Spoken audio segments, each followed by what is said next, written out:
우리가 레위기 말씀을 함께 보았습니다.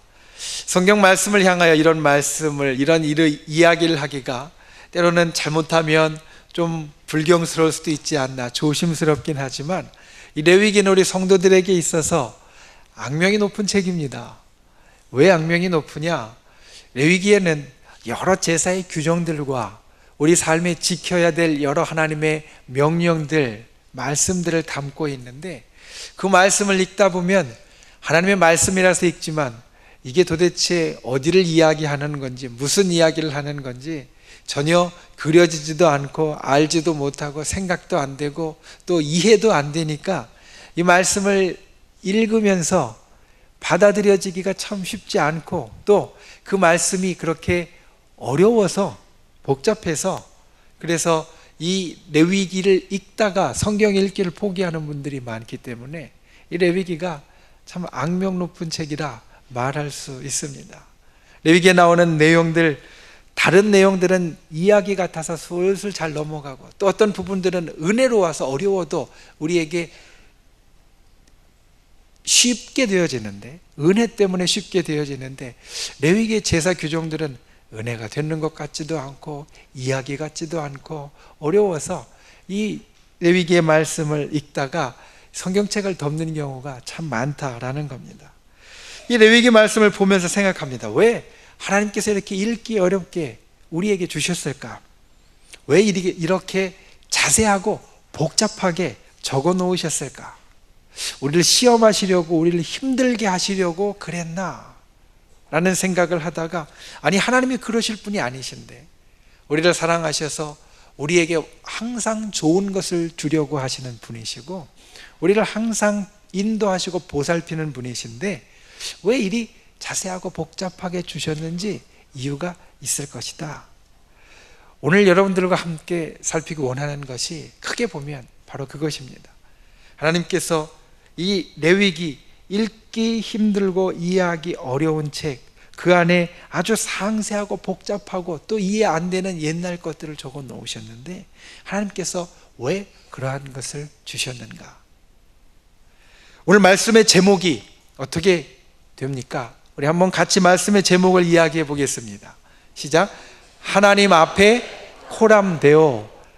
하나님 앞에, 그리고 빗금 줄을 긋고 코람데오라고 되어 있습니다. 이 둘은 사실 같은 말입니다.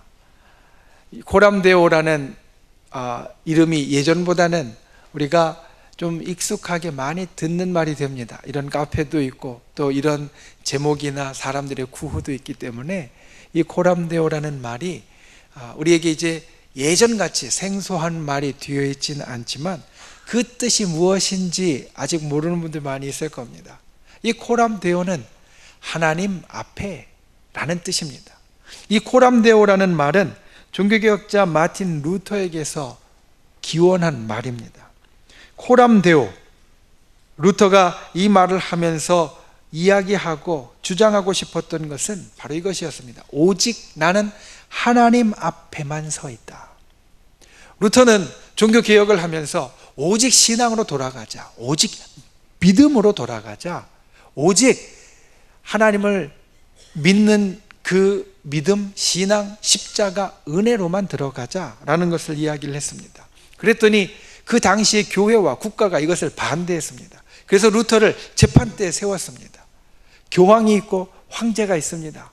그래서 교황과 황제가 루터에게 이야기합니다. 너의 그 신앙을 포기하고, 너의 그 신앙을 포기하고 교회와 나라가 이야기하는 대로 따라와라. 그렇지 않으면 넌 죽을 거다. 그런데 자기의 목숨을 좌우할 수 있는 교황과 황제를 앞에 놓고 루터가 이야기한 것이 바로 이것입니다. 코람데오, 나는 당신들 앞에 서 있는 것이 아니라, 나는 교황 앞에, 황제 앞에 서 있는 것이 아니라 오직 하나님 앞에만 서 있는 사람입니다. 그러니 하나님 앞에만 서 있으니 하나님만을 생각할 것이고 하나님의 뜻만을 따를 것이고 이 신앙을 나는 버리지 않을 것입니다. 오늘 레위기 말씀을 통하여서 보는 것이 바로 이것입니다. 하나님 앞에 코람데오. 제가 구약을 오랫동안 연구하고 또 공부하면서 깨닫는 것이 그것이고, 또 복음적으로 이 레위기를 살피는 여러 목사님들이나 학자들이 이야기하는 것도 그것입니다. 레위기는 하나님 앞에 서 있는 자의 신앙에 대해서 이야기하고 있다라는 겁니다. 오늘 이 말씀을 통해서 우리들의 신앙을 다시 한번 돌아보고 주님 앞에 세울 수 있는 저와 여러분이 다 되실 수 있기를 주님의 이름으로 축원을 드립니다. 먼저 오늘 말씀 가운데, 레위기 가운데 우리가 살필 수 있는 것, 첫 번째는 순전해야 한다라는 겁니다. 순전해야 한다. 여러분, 레위기 말씀 가운데 사실 핵심이고 주제라고 말할 수 있는 것은 오늘 우리가 읽은 말씀 가운데, 본문 가운데 들어있지는 않습니다. 우리가 읽은 본문이 속해 있는, 그리고 그 단락이 끝나는 45절 말씀에 보면 레위기의 핵심 구절이 사실 들어있습니다. 거기에는 어떻게 이야기하고 있냐면, 레위기 오늘 우리가 함께 봉독한 11장에 그 끝에 몇 절 더 내려가서 45절의 맨 마지막 부분을 보면 주님은 이렇게 이야기하십니다. 내가 거룩하니 너희도 거룩할지어다. 여러분, 물과 기름을 한 군데 한 컵에 섞으면 어떻게 됩니까? 섞입니까? 안 섞입니다. 그걸 섞으려고 젓가락을 넣고 막 휘저으면 마치 섞이는 것 같이 막 그 안에서 서로 엉키어 가다가 그 휘젓던 젓가락을 빼내서 그 힘이 사라질 때쯤 되면 언제 그랬나 싶게 다시 아래 위로 딱 갈라집니다. 하나님은 거룩한 하나님, 정결하신 하나님이신데 하나님과 같이 하는 심령이 되려면 우리도 거룩해야 된다는 겁니다. 주께서 말씀하시는 것이 그것입니다. 사람들도 비슷한 사람끼리 모인다라고 말합니다. 우리가 유유상종이라고 사람들도 비슷한 사람끼리 훨씬 더 친하게 되고 함께하게 된다라고 이야기하는데, 너희가 나의 백성이요, 나의 사람이요, 나의 자녀가 되려면 내가 거룩한 것 같이 너희도 거룩해야 너희가 내 속에 함께 품어지고 너희가 내 속에 함께 들어오고 너희가 나와 함께 섞여진다라고 말씀하고 있다는 겁니다. 물과 기름은 그렇게 갈라집니다. 그런데 신기한 것은 물끼리 섞으면 정말로 이게 본래 어디서 온 건지 모를 정도로 아주 깨끗하게 섞입니다. 한 물은 정수기에서 금방 꺼낸 아주 맑은 물, 깨끗한 물이고, 한 물은 그 속에 불순물이 좀 들어있는 물이라 할지라도 같은 물이면 섞어 놓으면 금세 이 두 개가 하나로 섞여 버립니다. 우리가 하나님같이 온전히 정결하고 온전히 깨끗할 수는 없지만 우리가 순전하도록 노력하는 자가 될 때 주님과 함께하고 또 주님의 백성이 되고 주님의 자녀로서 이 땅을 살아갈 수 있다는 겁니다. 그리고 레위기에 이러한 세세한 말씀을 주신 이유는 그와 같이 순전하고 거룩한 자가 되기 위하여서 우리에게 무엇이 필요한가를 주님께서는 우리들에게 이야기해 주시는 것입니다. 그것은 무엇이냐면 바로 하나님의 말씀대로 살아야 한다라는 겁니다. 레위기에 보면 이것은 정한 음식이고 이것은 부정한 음식이고 이것은 정한 동물이고 이것은 부정한 동물이고 이 행동은 하나님 앞에 합당하고 이 행동은 하나님 앞에 하면 안 되고 이것은 하나님이 기뻐하시는 것이고 이것은 하나님이 별로 좋아하지 않는 것이고 이러한 것들을 이야기를 하고 있습니다. 이 말씀을 들을 때 우리가 하나님 앞에 이렇게 질문할 수도 있을 겁니다. 하나님, 이건 왜 더럽습니까? 이거는 왜 깨끗하지 못하고 이건 왜 부정합니까? 이거 그냥 먹으면 맛있을 것 같은데 왜 먹으면 안 됩니까? 왜 동물들이 발굽이 갈라져야만 정한 동물이고 되새김질해야만 정한 동물이라고 말씀하십니까? 아닌 것들 가운데에도 깨끗한 것들이 우리가 볼 땐 있는 것 같은데 우리가 주님께 이렇게 이야기를 할 수도 있습니다. 그런데 주님께서 우리들에게 말씀하시는 것은 내가 정하다, 내가 부정하다 그렇게 이야기하면 네, 하나님 알겠습니다. 주께서 깨끗하다고 하신 것을 제가 감사함으로 먹겠습니다. 감사함으로 취하겠습니다. 이것을 주께서 우리들에게 원하시고 바라시기 때문에 이 말씀을 주셨고 이 말씀대로 행하는 자가 바로 하나님께 속한 자, 하나님 앞에 구별된 자, 하나님과 함께 할 수 있는 자, 하나님과 섞일 수 있는 자, 하나님과 동행할 수 있는 순전한 사람이 되어진다라는 겁니다. 여러분, 레위기 말씀을 보면 부정하다, 가증하다라는 말이 많이 나옵니다. 가증하다라는 말, 우리가 그 말씀을 그냥 우리말 뜻으로만 놓고 보면 별로 좋아할 만하지 않은, 우리가 꺼려하고 미워할 만한 것이라고 우리가 받아들이는데, 이 가증하다라는 말은 원어로 보면 오염시키다라는 뜻을 갖고 있습니다. 더럽게 만들다라는 뜻을 갖고 있습니다. 왜 가증한 것이 되어지냐? 그것을 취하는 자가 더럽게 되어지기 때문입니다. 그것을 먹는 자가 오염되어지기 때문입니다. 그런데 실제로 먹는다고 우리가 오염되겠습니까? 먹는다고 우리가 더러워지겠습니까? 왜 더러워지고 왜 오염이 되냐면 하나님께서 하지 말라라고 한 것을 하기 때문에, 하나님께서 하지 말라 하신 것을 하기 때문에 우리가 더럽게 되어지고 우리가 오염되어진다라는 겁니다. 그래서 주께서는 이 레위기의 세세한 규정들을 주신 것이 바로 그러한 이유입니다. 이러한 세세한 규정들, 때로는 너를 얽매는 것이 될 수 있고 올가매는 것이 될 수 있고 내가 불편하게 여기는 것이 될 수 있고 어렵게 여기는 것이 될 수 있지만, 이것을 따르고 지킬 때 너희는 거룩하여지고 너희는 순전하여지고 나와 함께 할 수 있는 자, 나와 섞일 수 있는 자가 되어진다라는 겁니다. 이것은 하나님의 종들도 예외는 아닙니다. 주님 앞에 중요하게 쓰임받는 사람들도 예외는 아닙니다. 아론의 아들 나답과 아비후가 있습니다. 아론의 아들 나답과 아비후는 아버지를 따라 제사장으로서 역할을 하고 있었습니다. 그런데 이 나답과 아비후가 하나님 앞에 제사를 드리는데, 한 번은 하나님께서 하라 하신 그 성전 안에 구별된 불이 아니라 다른 불로 제사를 드렸습니다. 우리가 볼 때에는 어차피 태워서 하나님 앞에 올려보냈으니 무슨 상관이 있겠는가? 우리가 어차피 그것을 다 태워서 하나님 앞에 번제로 올려보냈으니 하나님께서 그를 통하여 기뻐하실 것이 아닌가? 우리가 이렇게 생각할 수 있습니다. 그런데 하나님께서는 그 일로 인하여서 나답과 아비후의 생명을 취하셨습니다. 그 제사를 하나님 앞에 올려드렸는데도, 그들의 생명을 하나님께서는 취해 가셨습니다. 왜? 하나님께서 명한 대로 하지 않으셨기 때문입니다. 않았기 때문입니다. 하나님께서 명한 거룩한 불로 제사를 드려야 하는데 거룩한 불이 아니라 다른 불을 가져다가 분향하고 다른 불을 가져다가 제사를 했으니, 이것은 하나님 앞에 드린다라고 하지만 하나님 앞에 드려지는 것이 되지 않고 하나님의 말씀대로 하나님께서 함께 할 만한, 하나님께서 품을 만한, 하나님께서 받을 만한 것이 되지 못해서 그들의 생명을 하나님께서 취해 가셨다라는 겁니다. 하나님 앞에 우리는 순전해야 합니다. 거룩해야 합니다. 그런데 어떻게 순전할 수 있고 어떻게 거룩할 수 있느냐?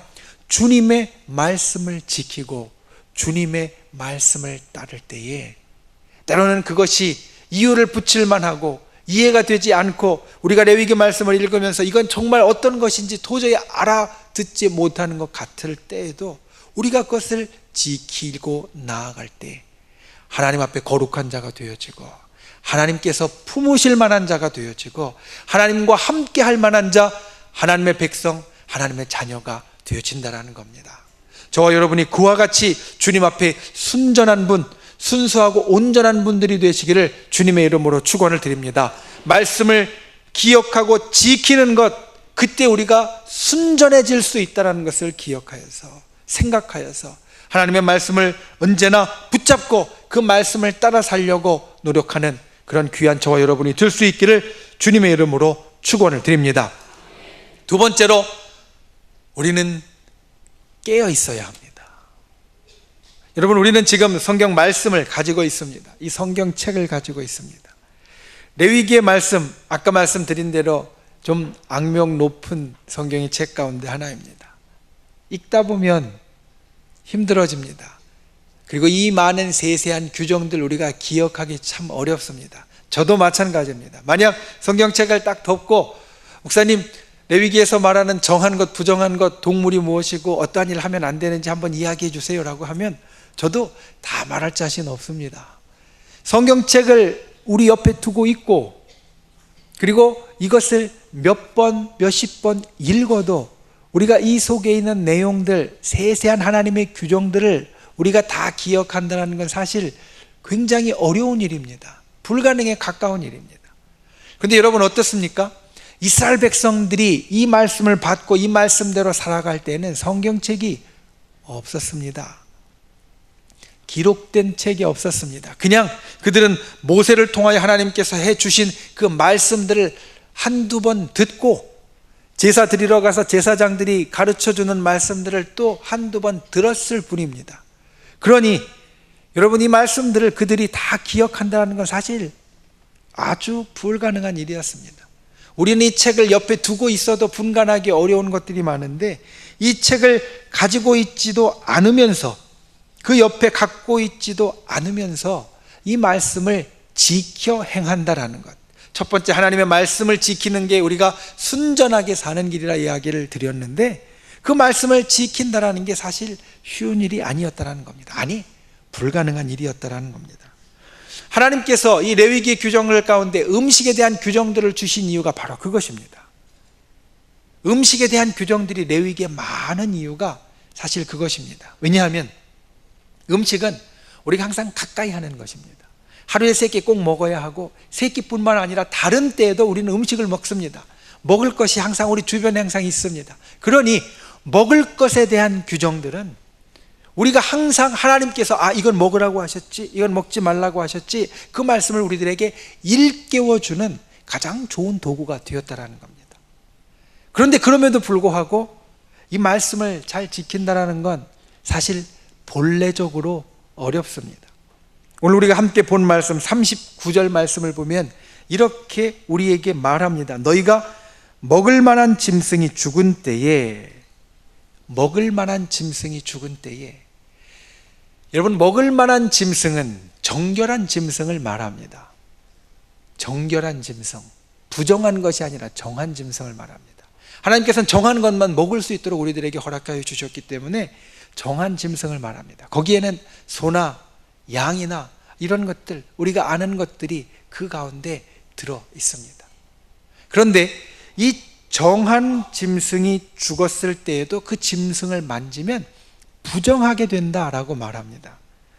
여러분 이 말씀은 어떤 사람에게는 지킬 수 있는 말씀이지만 어떤 사람에게는 참 지키기 어려운 말씀입니다. 특히 누가 지키기 어려우냐? 목자들에게 지키기 어려운 말씀입니다. 하나님께서 왜 이런 것을 주셨을까? 하나님께서 만질 수밖에 없어서 부정하게 될 수밖에 없는데 왜 이러한 규정을 주셨을까? 그 주신 이유는 여러분, 너희가 부정하게 될 수밖에 없을 때라도 나의 말씀을 항상 기억하고 나의 말을 너희 속에 항상 깨어서 생각하라라는 겁니다. 성경에 있는 말씀들 우리가 잘 지키기 어렵습니다. 성경에 있는 말씀들 때로는 우리에게 참 그 말씀대로 살기 어려운 것들이 있습니다. 그런데 그 어려운 것이 있어도 그것을 범할 때에, 그것으로 잘못할 때에 그냥 귀를 막고 눈을 감고 하나님께서 보시지 말아 주십시오라고 생각하고 그것을 하는 것이 아니라 여전히 하나님께서 이건 안 된다고 하셨지, 하나님께서 이것은 안 된다고 그 말하고 하셨지라는 것을 항상 생각하고 기억하고 주님 앞에 나아가는 자가 되라 라는 겁니다. 레위기에 세세한 규정들이 있는 이유가 바로 그것입니다. 너희 삶에 하나하나 자세한 것들, 어떻게 보면 너희가 기억도 다 못할 것들을 내가 너희에게 주는데 그 이유는 너희가 이것을 지킬 수 있을 때든지 지킬 수 없을 때든지 항상 내가 이것에 대하여서 너희에게 말했다, 하나님과 함께 하려면 이것을 생각해야 된다는 것을 깨어서 기억하고 있으라 라는 겁니다. 언젠가 이런 예화를 본 적이 있습니다. 어떤 목사님이 지방으로 집회를 가게 되었습니다. 고속도로를 운전하고 가다가 갑자기 속이 좋지 않아서 급하게 화장실에 가게 되었습니다. 휴게소에 차를 세워놓고 허둥지둥 휴게소 화장실로 들어가서 자리를 잡았는데 갑자기 옆칸에서 어떤 사람이 큰 소리로 인사를 하더라라는 겁니다. 목사님 안녕하세요. 그래서 깜짝 놀라서 엄격결에 예 안녕하세요 라고 대답을 했습니다. 그리고 속으로 생각했답니다. 아이고 목사는 휴게소에서도 화장실에서도 항상 조심해야 되겠네. 고속도로 화장실 나는 급해서 안 살피고 막 들어왔더니 이 속에도 아는 사람이 있었네. 그런데 그때 다시 옆칸에서 말을 걸어오더랍니다. 목사님, 점심은 드셨습니까? 그래서 그 이야기를 듣고 목사님이 대답했답니다. 아닙니다. 볼일 보고 나가서 먹으려고 아직 안 먹었습니다. 그런데 그 대답을 하니까 그 옆칸에 사람이 잠잠해지더니 갑자기 소근소근 조용한 소리로 이렇게 말하더라라는 겁니다. 목사님, 이제 전화 끊어야 되겠습니다. 제가 목사님께 말하는데 옆칸에서 누가 자꾸 대답합니다. 라고 말하더라라는 겁니다. 처음엔 이 이야기를 듣고 이 여화를 보면서 참 재미있었습니다. 아, 이런 실수도 하는구나. 그런데 이 여화를 곰곰이 묵상하고 생각하다가 아, 그래, 이게 우리가 주님 앞에 가져야 될 태도구나. 여러분, 때로는 하나님께서 우리들에게 말씀하십니다. 그런데 우리는 어떻습니까? 하나님께서 나에게 해주시는 말씀도 때로는 그것이 힘들고 어려우면 우리는 하나님께 귀를 닫습니다. 하나님께 눈을 닫습니다. 그리고 고개를 돌려 외면합니다. 하나님, 그 말씀 나에게 해주시는 말씀 아닌 줄로 믿습니다. 이렇게 이야기합니다. 그런데 조금 전에 이여호의 목사님 같이 하나님께서 해주시는 말, 설령 그것이 나에게 해주시는 말이 아니라 내 옆 사람에게 해주시는 말이라도 우리가 항상 나에게 주시는 말씀으로 받는다고 하면, 항상 깨어있다라고 하면, 그래서 목사님 점심 드셨어요? 라고 하면 아니, 볼일 보고 나가서 먹으려고 합니다. 비록 나에게 한 말이 아니지만 내가 그렇게 반응할 수 있으면, 대답할 수 있으면, 주님 앞에 그렇게 나아갈 수 있으면 우리가 주님 앞에 항상 깨어있는 자가 아니겠는가. 저와 여러분이 이와 같이 깨어있는 분들이 되실 수 있기를 주님의 이름으로 축원을 드립니다. 주께서 해주시는 말, 그 말이 어떤 말이든 나에게 주시는 말로 받고 내가 그 말을 갖고 생각하며 주님 앞에 나아갈 수 있는 분들이 되시기를 주님의 이름으로 축원을 드립니다. 말씀을 맺습니다. 여러분, 우리는 하나님 앞에 어수룩할 필요가 있습니다. 하나님 앞에 우둔할 필요가 있습니다. 하나님 앞에 영리하고 약삭빠른 사람이 되지 않아도 됩니다. 주님의 말씀대로 사는 것, 세상 사람들은 우리 보고 어수룩하다라고 말할 겁니다. 한결같이 주님의 말씀만 담고 때로는 잘못함으로 마음속에 힘들고 어렵고 슬픔을 갖고 있는 것 우둔하다고 말할 겁니다. 그런데 하나님 앞에 때로는 어수룩하고 때로는 우둔해도 그것이 주의 복을 받는 비결인 것을 마음속에 믿고 기억하시길 바랍니다. 주께서 우리를 진실로 살피시면서 더 큰 은혜로 축복해 주실 것을 믿고 나아가는 분들이 되시기를 바랍니다. 우리는 하나님 앞에 서 있습니다. 하나님 앞에 서 있는 우리는 하나님의 백성이고 하나님의 자녀이고 하나님과 함께하는 사람입니다. 하나님과 함께 하려면 순전해야 합니다. 주의 말씀을 지켜야 우리가 거룩하고 순전해질 수 있다. 기억하시고, 두 번째로 하나님의 말씀을 우리에게 이렇게 세세하게 주신 것은 우리로 힘들고 어렵게 하시려는 것이 아니라, 때로는 지킬 수 없는 말씀같이 보이는 것도 주신 것은 우리가 지킬 수 있을 때든지 지킬 수 없을 때든지 항상 깨어서 주님 앞에 있는 자가 되라 라는 것을 말씀하심을 기억하여서 그와 같은 귀한 성도, 주의 백성이 다 되실 수 있기를 주님의 이름으로 축원을 드립니다.